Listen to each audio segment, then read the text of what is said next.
Siguiendo con la descripción que está haciendo el apóstol de los falsos maestros, en esta oportunidad nos va a dar 3 características más que nos ayudarán a identificarlos. La semana pasada vimos la primera parte, desde el 1 hasta el 12, y vimos básicamente 2 cosas, unas descripciones generales más relacionadas con su relación con la verdad de la doctrina, y vimos también el juicio que les aguarda. Pero en esta porción que vamos a estudiar esta mañana, Pedro nos da una descripción más personal. Nos va a dar por lo menos 3 puntos más para tener en cuenta aquello que caracteriza a un falso maestro. 3 cosas: inmoralidad sexual, avaricia y apostasía. 3 cosas que el apóstol nos añade para complementar o ampliar mejor el cuadro de un falso maestro.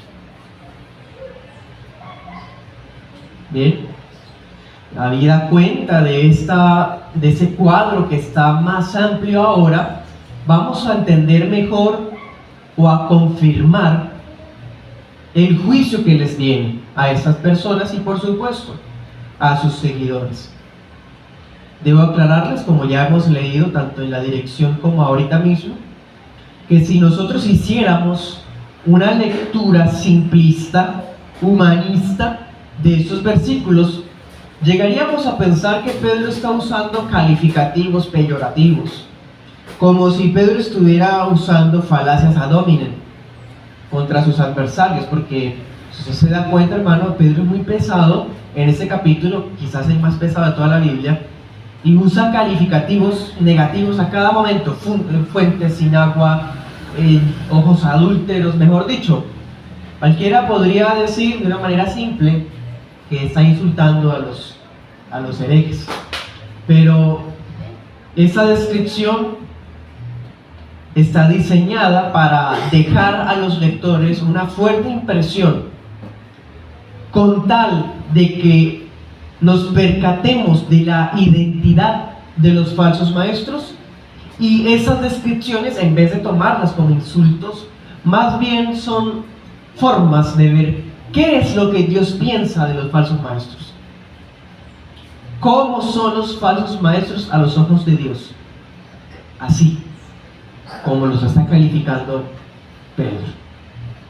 Aunque a los ojos del mundo los falsos maestros son inofensivos, inclusivos y muy atractivos, delante de los ojos de Dios son todo esto que estaremos viendo en esta mañana.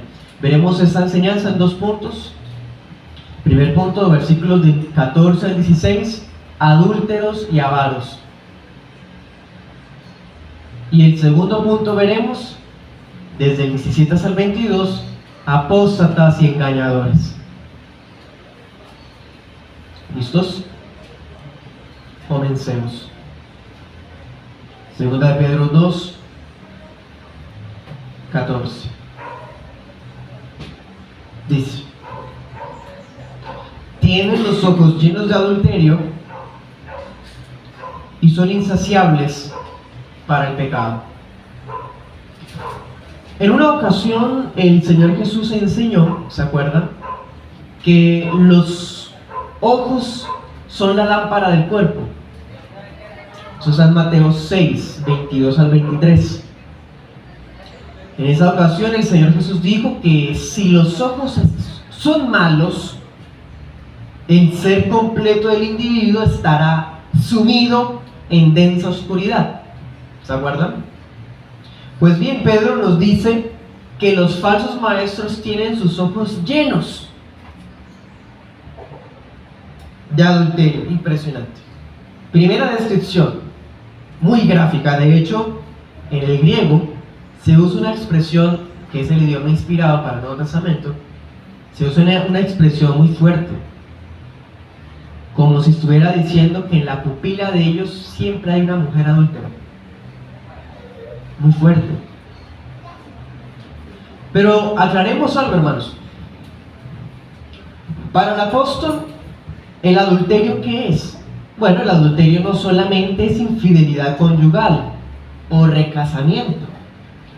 El adulterio para el apóstol Pedro también es dos cosas más. Primero, ¿cómo lo describe en el versículo? Dice, son insaciables. Primera descripción del adulterio. ¿Qué es el adulterio para Pedro? Bueno, ampliemos más la idea. Y la idea es esta: los falsos maestros no se sacian. Esa es la identidad, la característica de un adúltero. Es insaciable. Son incapaces de desistir de pecar. Así como la vista no se cansa de mirar, así como el fuego no se cansa de consumir, el corazón inconverso tampoco se harta de pecar. Quiere más. Es adictivo el pecado. Bueno, eso es adulterio para el apóstol Pedro. Un fuego pasional insaciable. ¿Qué más es el adulterio para Pedro? Sigan adelante en el 14. Seducen a las almas inconstantes. Bueno, el adulterio también es esto: seducir a los inconstantes. Aquí el término griego que usa Pedro, porque es muy gráfico, da a entender como alguien que pone un cebo para atrapar a una presa. Eso es seducir, de acuerdo al idioma inspirado. Poner un cebo, una trampa para arrastrar. ¿Y a quiénes van a arrastrar? ¿Qué dice ahí? A los inconstantes. ¿Sí? ¿Quiénes son los inconstantes, hermanos?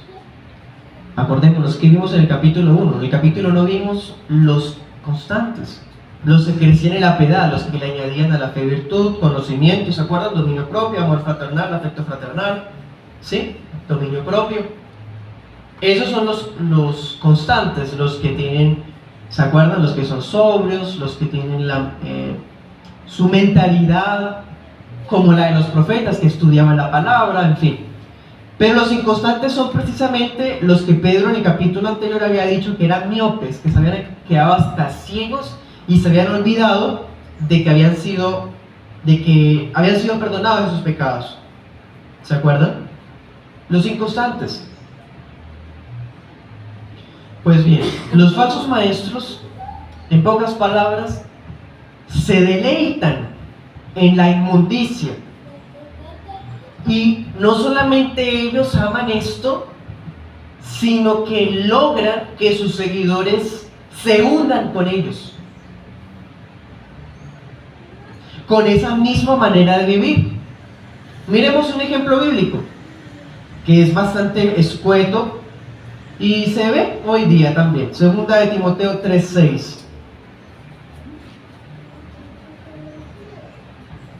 Aquí tenemos un caso muy fuerte y directo, hermanos, sin tapujos. Mujercitas o solteras desesperadas por ser arrastradas por un hombre, le prestan atención a cualquiera, o diríamos aquí popularmente se sienten dejadas o atrasadas, y entonces se dejan seducir. Miren lo que está diciendo Pablo allá, dice: entre estos, o sea, falsos maestros, están los que se meten en las casas y se llevan cautivas a las mujercillas cargadas de pecados, arrastradas por diversas pasiones. ¿Cómo son esas mujercillas?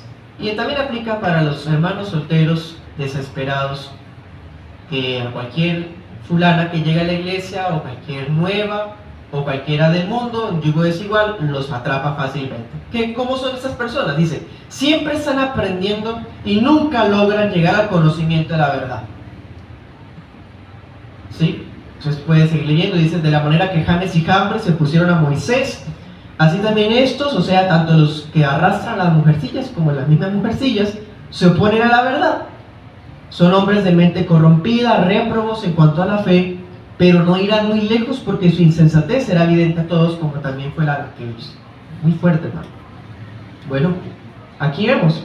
Dice Pedro: seducen a los inconstantes. ¿Quiénes son los inconstantes? Es las mujercillas cargadas de lascivia, o los solteros también cargados de lascivia, en fin. O los que no practican los medios de la gracia, descuidan los medios de la gracia, son inconstantes en congregarse, prácticamente cada 15 días, prácticamente una vez al mes, prácticamente, mejor dicho, no hay ningún interés por ser constantes, ¿sí? Mire, 2 Pedro 1:12. 1:12. Este versículo resume la descripción de los constantes. Dice: siempre les traeré estas cosas a la memoria, aunque ustedes las saben y están afirmados en la verdad que está presente en ustedes. O sea, los constantes están confirmados, ¿sí? Ellos son firmes en la fe, en la verdad. Entonces son el antónimo. Esos de acá están afirmados en la piedad, y los inconstantes los van a arrastrar. Son fácilmente convencidos, son de esas personas que cualquier idea nueva los sorprende. ¡Oh, no lo había visto así! ¡Oh! Y escuchan a un lado, escuchan a otro, escuchan a otro, escuchan a otro, y cuando llegue el falso maestro también lo van a escuchar y también van a decir: ¡oh, yo no sabía eso! Y los van a arrastrar.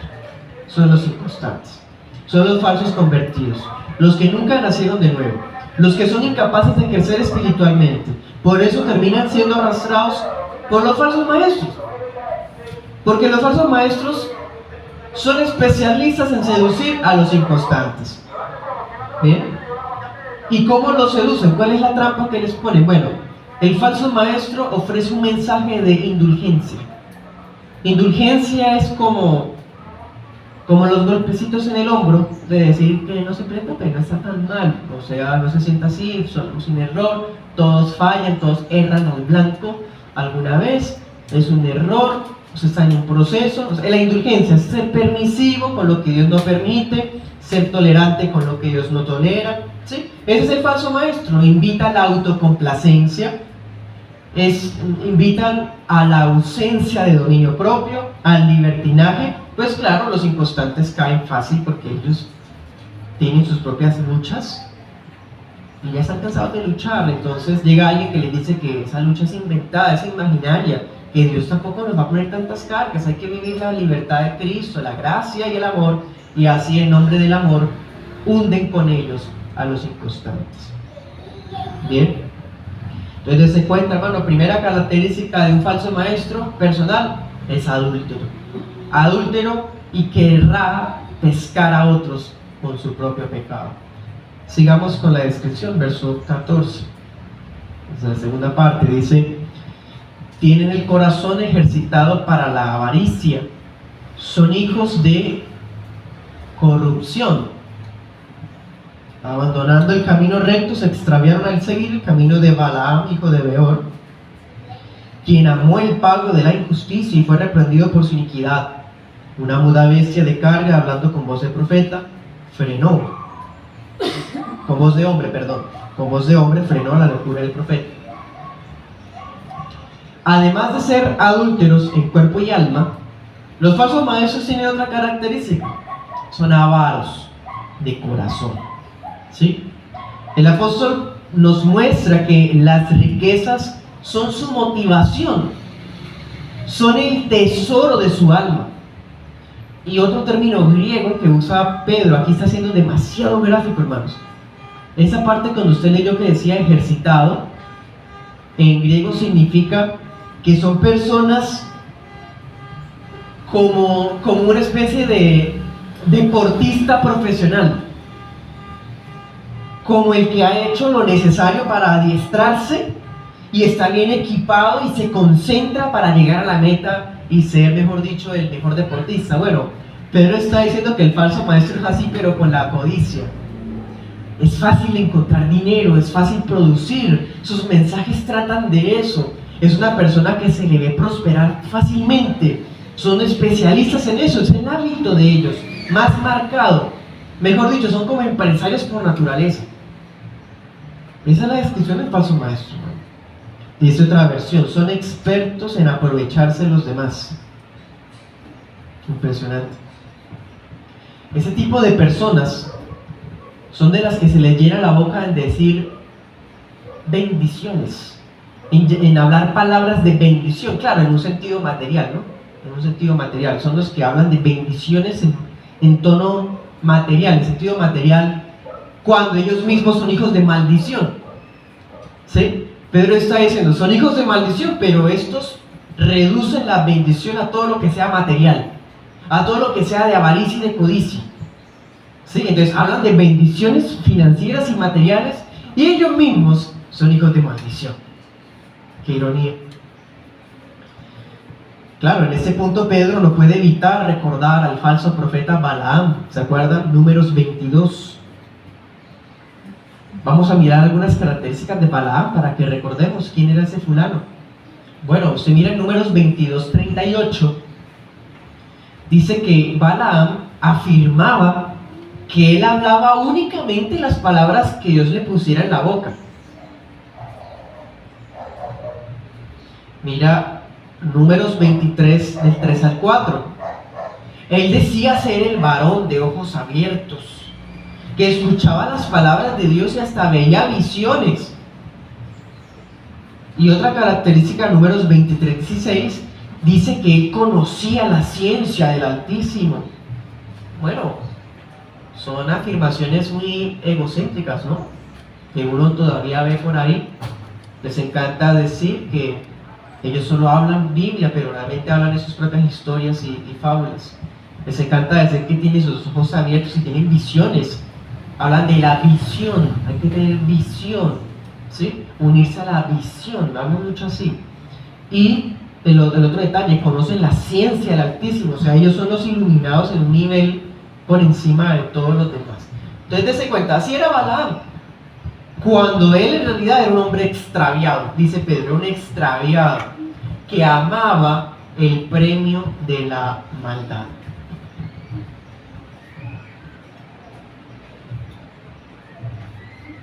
¿Sí? Otro detalle que tenía Balaam era que inducía a pecar a otros. ¿Se acuerdan en Números 31? Cuando los israelitas pecaron con Baal Peor, un ídolo, fue porque Balaam los indujo a eso. Bueno, ahí está el detalle del falso maestro. Entonces los falsos maestros, en vez de seguir el camino del evangelio, el camino de la verdad, de la autonegación, de la abnegación, de renunciar a nosotros mismos, de tomar la cruz y seguir al Señor, de dominio propio, bueno, ellos lo que hacen es ir por el mismo camino torcido de Balaam. En el 16 Pedro les dice locos, igual que Balaam, la burra le refrenó la locura. O sea, ese tipo de personas ya están tan tercas, endurecidas, obstinadas en su maldad, que la única manera de que sean reprendidos es que sean reprendidos de manera sobrenatural. No escuchan nada ni a nadie. Solo Dios mismo los puede aplastar en un momento dado y hacerles ver. Por ejemplo, tuvo Dios que usar un burro que hablara, una cosa única en la Biblia, hermano, para que cayera en cuenta. Bueno, así son los falsos maestros, ya no van a escuchar a nadie porque son hijos de maldición, es decir, ya están predestinados a la reprobación. Bien. ¿Es irónico? Aquí Pedro está siendo irónico también. Acordémonos al comienzo, cuando mirábamos la semana pasada, cuando dice que hablaban, insultaban a los demonios. ¿Se acuerdan? En el versículo 12, Pedro les había dicho animales irracionales. En griego es como decirle fieras brutas. Bueno, Pedro les había dicho así, animales irracionales. Y ahora en esta parte dice, y un animal irracional fue el que lo reprendió. O sea, está tratando de decir que hasta la burra de Balaam es más sensata que los falsos maestros. Básicamente lo que estamos acá, pero muy fuerte, y ese tipo de enseñanzas son muy chocantes para esta cultura humanista donde hay que ser muy delicados y en fin. Entonces, hermanos, ese es el primer punto. Primera característica de los falsos maestros: son adúlteros, y en su adulterio, en sus pecados sexuales, quieren llevar a otros consigo. Otra característica: son avaros, hablan de bendiciones materiales, pero realmente están explotando a los demás, induciéndolos a pecar, ¿sí? Diciéndoles lo que quieren escuchar para generar ganancias ellos mismos. Bueno, entonces ese es el primer punto. Segundo punto, miremos otras características. Son apóstatas y engañadores. Veamos esas dos así junticas, porque es que el apóstata no solamente se va al mundo otra vez, sino que le gusta llevarse consigo a otros. Entonces, pongámonos a la vez, apóstata y engañador. Leamos 17 y 18.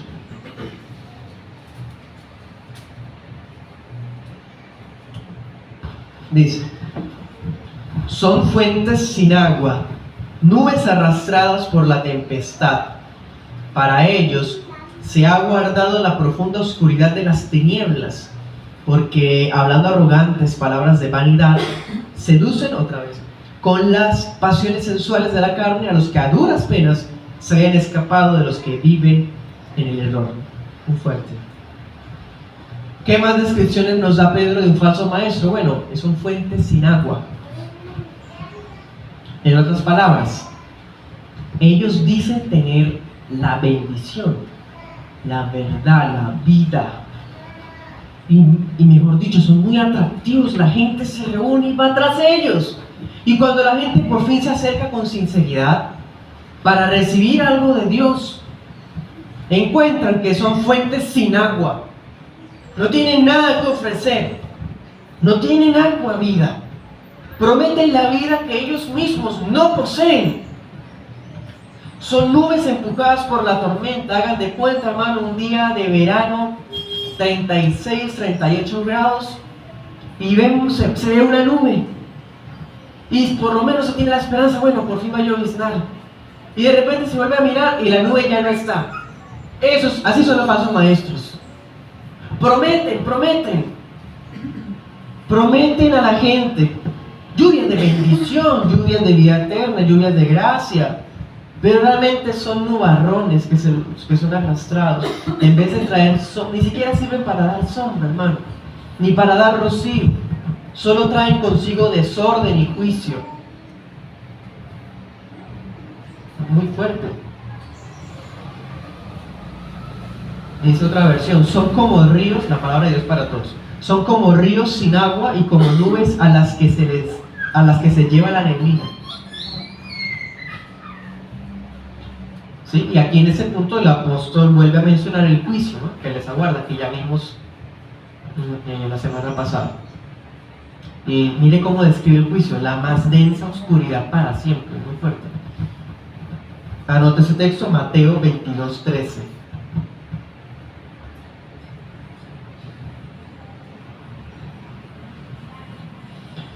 Esos individuos son tan persuasivos, dice Pedro.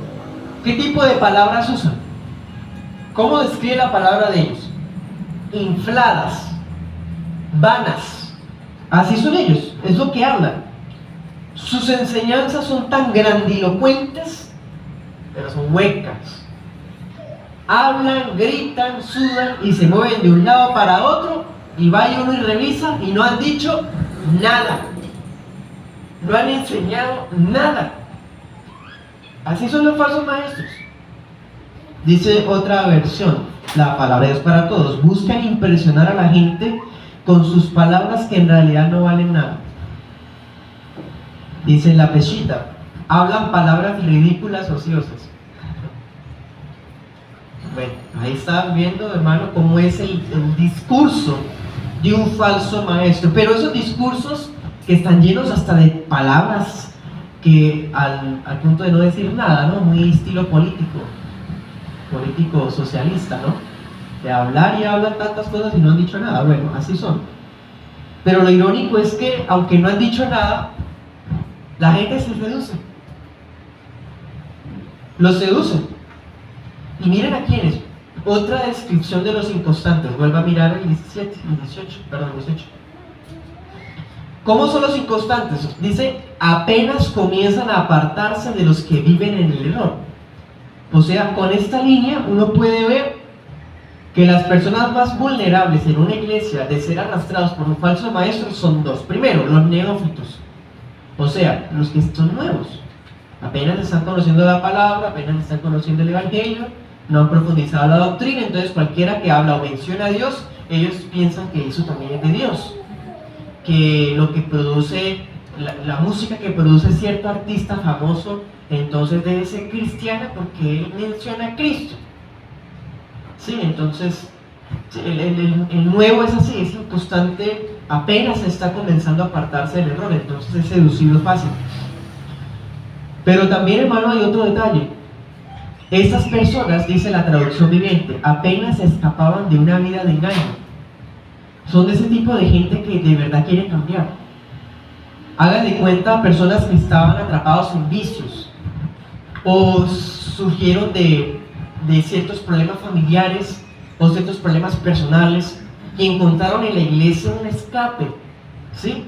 Y apenas está llegando y los falsos maestros pescan a esas personas. Ellos que a duras penas estaban escapando del error son los que son arrastrados por los falsos maestros. Impresionante. En otras palabras, ¿a quiénes se llevan los falsos maestros? A los inconstantes, ¿a quiénes más? A los simpatizantes. Los que dicen que sí a todo, pero nunca han concretado nada. Los que alguna vez escaparon de conductas carnales y ya llevan meses, quizás años sin haberlas vuelto, pero cuando llegó ese mensaje que les da indulgencia, entonces no era malo, vuelven y echan mano de lo que supuestamente habían abandonado.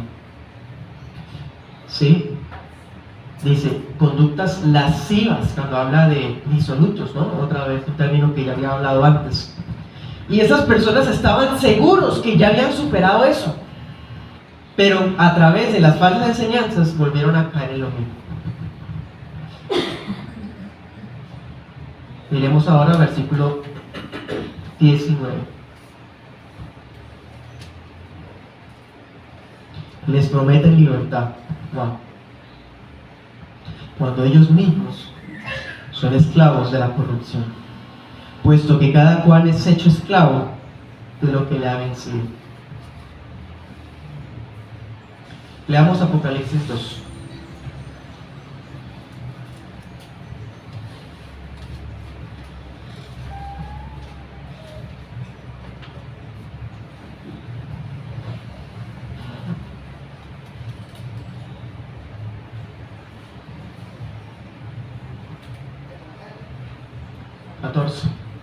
Dice, tengo unas pocas cosas contra ti, que tienes allí algunos que se adhieren a la doctrina de Balaam, que enseñaba a Balac a poner tropiezo delante de los hijos de Israel, a comer de lo sacrificado a los ídolos y a cometer inmoralidad sexual. Asimismo, tú también tienes a los que se adhieren a la doctrina de los nicolaitas. Por tanto, arrepiéntete, pues de lo contrario vendré pronto a ti y pelearé contra ellos con la espada de mi boca.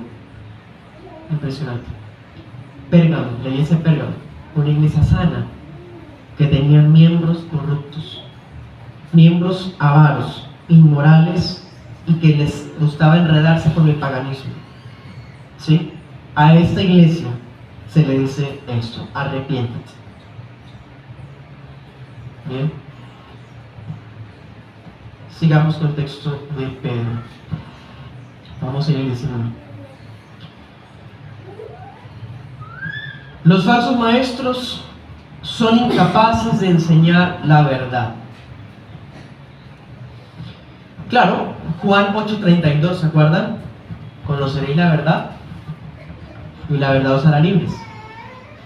¿Cómo pueden ellos enseñar verdad si ellos son esclavos? Si la verdad libera, entonces ellos no enseñan la verdad. ¿Sí? Ellos mismos son esclavos de corrupción. Y esa esclavitud de corrupción significa que son vencidos por sus propios pecados.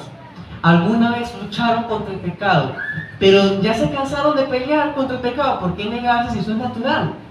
O sea, ¿por qué negarlo si son deseos que salen del cuerpo y Dios nos dio el cuerpo? Entonces hay que complacerlos más bien en vez de estar luchando, ¿sí? O sea, esas personas empiezan a negociar poco a poco con el pecado hasta que ya son vencidos por este pecado. Leamos Romanos 6:15.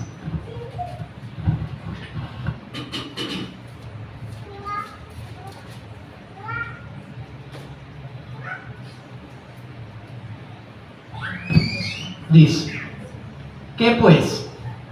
¿Pecaremos porque no estamos bajo la ley sino bajo la gracia? De ninguna manera.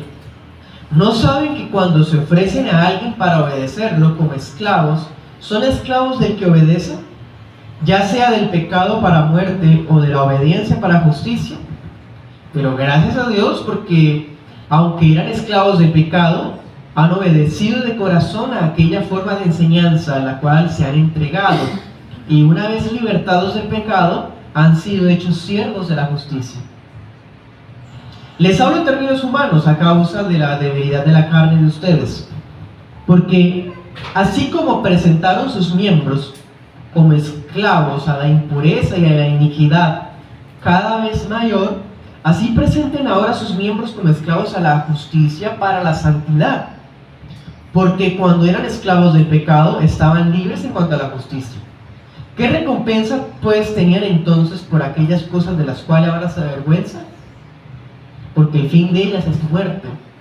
Pero ahora, libres del pecado y hechos siervos de Dios, tienen como su recompensa la santificación y al fin la vida eterna. Porque la paga del pecado es muerte, pero el don de Dios es vida eterna en Cristo Jesús, Señor nuestro. Aquí vemos el mismo principio. Pablo también lo enseñó: el que se deja vencer se vuelve esclavo, ¿sí? Pedro lo retoma y dice: el que se deja dominar por su pecado es esclavo del pecado. Así son los falsos maestros. Ellos hablan de libertad, prometen libertad, pero ellos mismos son esclavos de sus propias pasiones, ¿sí? Voy a citar al doctor McDonald, abro comillas: pretenden ser ministros del evangelio, pero en realidad no tienen ninguna buena nueva que ofrecer. Cierro comillas.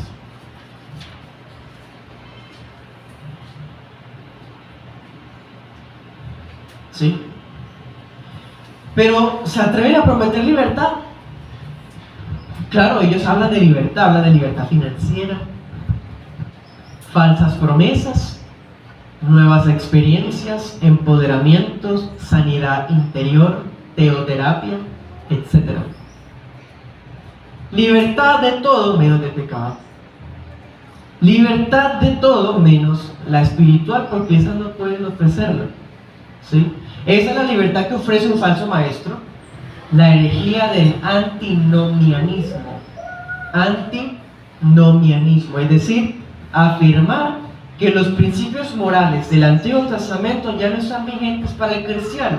En otras palabras, licencia para pecar, licencia, permisividad, tolerancia, no juzgues, no te falte amor diciendo que tal cosa es pecado, porque no juzgues si tú pecas diferente. Y a las demás frases de cajón del infierno que se dice hoy día por los falsos maestros. Entonces, dense cuenta, el falso maestro ofrece esto: libertad, libertad de obediencia, libertad de santidad, libertad de fanatismo, libertad de legalismos, libertad de ser tan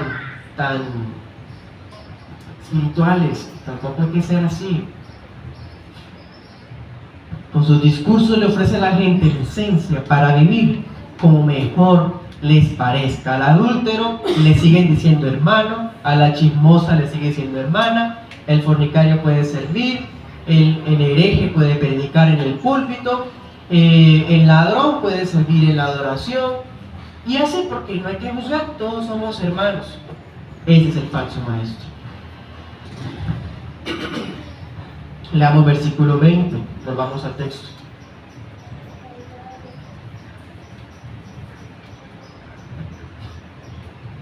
Porque si los que se han escapado de las contaminaciones del mundo por el conocimiento de nuestro Señor y Salvador Jesucristo se enredan de nuevo en ellas y son vencidos, el último estado les viene a ser peor que el primero. Bueno, aquí está hablando de los inconstantes, ¿sí? De los simpatizantes que son arrastrados por los falsos maestros. Ellos a duras penas habían escapado del mundo, ¿no? Se habían dado cuenta de sus errores, se habían dado cuenta del engaño en que vivían, de la vida inmoral que llevaban, y apenas están dejando eso, ¿sí? Dice, por el conocimiento del Señor. Claro, hay gente que de buenas intenciones y de verdad, cuando conoce o escucha el Evangelio, dejan de pecar en lo que les gustaba antes. Vuelvo al ejemplo de los vicios. Hay personas atrapadas por vicios que llegan a ese tipo de sectas, ¿sí? y ellos piensan que les están enseñando el evangelio y de verdad abandonan sus vicios por un tiempo, ¿sí? Pero luego entonces aparece el falso maestro hablando un mensaje que los lleva otra vez a caer, y cuando vuelvan a caer van a ser peores que antes, ¿sí? Van a ser peores que antes en realidad. Dice aquí en el versículo 20, mejor 21, mejor les habría sido no haber conocido el camino que después de conocerlo volver atrás del santo mandamiento que les fue dado. ¿Sí? Esa es la razón por la que esos falsos maestros se describen como apóstatas. Son personas que un día conocieron, son personas que un día profesaron conocer la verdad y de verdad se apartaron del mundo cuando conocieron del Señor y Salvador Jesucristo. Pero volverán a enredarse por las mismas conductas debido a que realmente no han nacido de nuevo. ¿Sí? Nuevamente tuvimos inconvenientes técnicos, pero bueno. Entonces los falsos maestros se dejan derrotar por las conductas que supuestamente habían abandonado, ¿sí? Y su corazón realmente nunca fue regenerado. Siempre encuentran pretextos para permitir el pecado, ¿sí? O sea, el pecado no debe ser una carga, básicamente. Por eso no les resulta cargoso regresar a sus viejas prácticas. Por el contrario, ahora como ya un día conocieron y se dieron cuenta que eso que prometían no era tan real, pues van a tener mayor libertad para pecar. Por eso su postrer estado viene a ser peor que el primero. Y les va a pasar lo mismo que el Señor Jesús enseñó en Mateo 12. Mateo 12, 43. ¿Se acuerdan? Que decía que cuando el espíritu inmundo se va de la persona, quiere volver. Y cuando vuelve, está barrido, adornado todo, limpio, y va y trae 7 peores que él. ¿Se acuerdan? Mateo 12, 43 al 45. Ese es el cuadro del apóstol. Sinceramente, un día empezó a adoptar el lenguaje cristiano, a tener conocimiento del evangelio, abandonaron de verdad algunas cosas que estaban mal, ellos se dieron cuenta, pero luego volvieron atrás, volvieron a practicar exactamente lo mismo que estaban haciendo antes. ¿Sí? Versículo 21 y 22, y así termina el apóstol. Mejor les habría sido no haber conocido el camino de justicia que después de conocerlo volver atrás del santo mandamiento que les fue dado. A esto les ha ocurrido lo del acertado proverbio: el perro se volvió a su propio vómito y la puerca lavada a revolcarse en el cielo. El conocimiento, palabra clave a lo largo de toda la carta. Pero para ellos, para los inconstantes simpatizantes y para los falsos maestros, el conocimiento es algo meramente intelectual, como una especie de estilo de vida temporal, ¿sí? Por eso le dan la espalda al santo mandamiento. Claramente, hermanos, estos falsos maestros y los que los siguen no son ovejas de Cristo. Y es cierto, miren, nunca son descritos como salvos que se perdieron, nunca se les dice ovejas. Por el contrario, ¿cómo les dice Pedro? Perros, cerdos, ¿sí? O sea, son individuos que nunca han sido descritos como personas que se apartaron o perdieron la salvación. Son personas que en realidad nunca fueron cambiados de su naturaleza, nunca dejaron de ser eso, perros y cerdos, nunca fueron ovejas. Fingieron fe, ¿sí? Pero luego sus enseñanzas, sus conductas, sus deseos los pusieron al descubierto. Son como el perro que vuelve al vómito, como el cerdo que lo habían lavado y va y se revuelca en el estiércol otra vez. Así son los falsos maestros, así son los que nos siguen, así son los falsos convertidos. Hermanos, para terminar voy a decirles algunas conclusiones.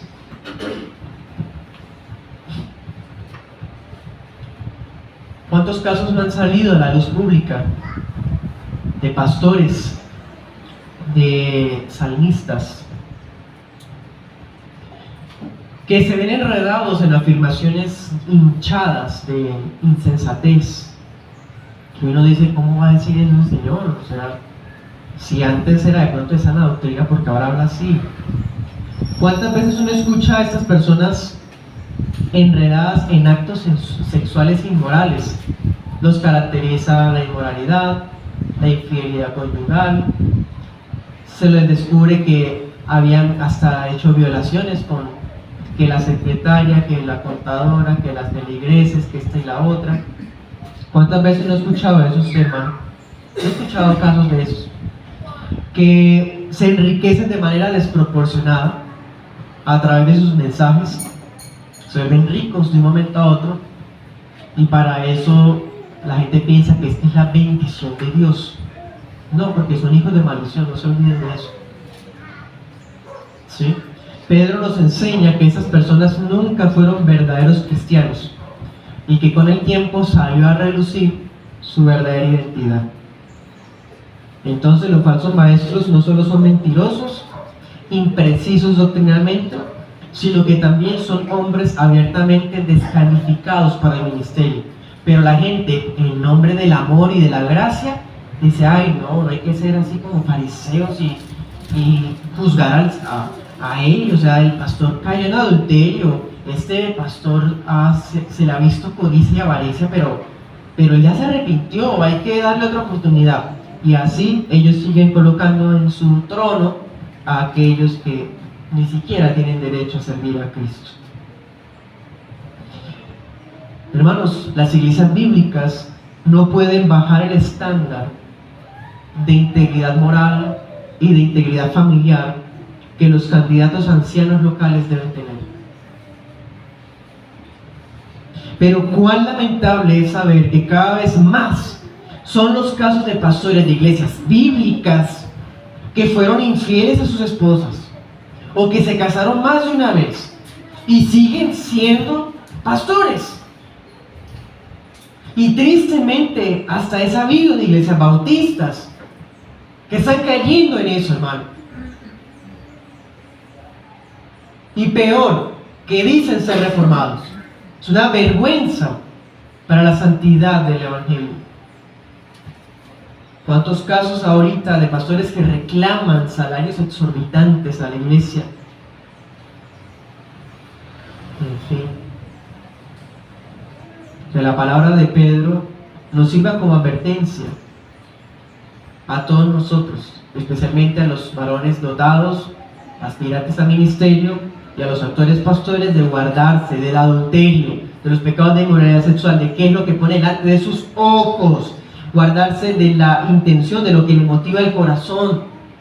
Estas cosas no solamente van a minar a la persona, van a destruir a los que lo sigan.